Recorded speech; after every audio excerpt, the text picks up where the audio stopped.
उठी जहिया घर से तोर डोलिया रे, मार दे हम दूल्हा के गोलिया रे। उठी जहिया घर से तोर डोलिया रे, मार दे हम दूल्हा के गोलिया रे। कैलू गदारी सुन मोद प्यारी, कहे ना बतैलू एगो बतिया रे। उठी जहिया घर से तोर डोलिया रे, मार दे हम दूल्हा के गोलिया रे। उठी जहिया घर से तोर डोलिया रे, मार दे हम दूल्हा के गोलिया रे।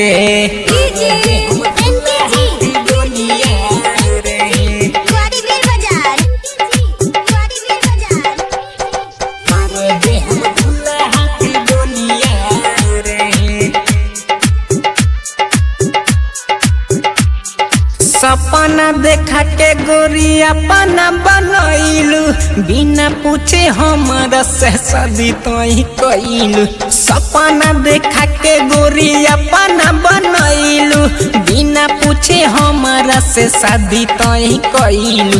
तोरा चलते पौनी हम गलिया रे, मार दे हम दूल्हा के गोलिया रे।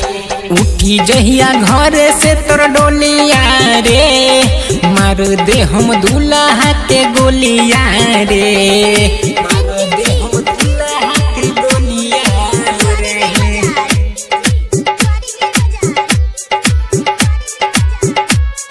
मार दे हम दूल्हा के गोलिया रे।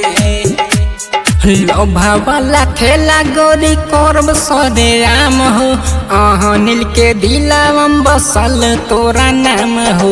लोभा वाला खेला गोरी करब सदे आम हो, नील के दिलावम बसल तोहर नाम हो। गोदी के मनबू नाही बतिया रे, मार दे हम दूल्हा के गोलिया रे। उठी जहिया घर से तोर डोलिया रे, मार दे हम दूल्हा के गोलिया रे।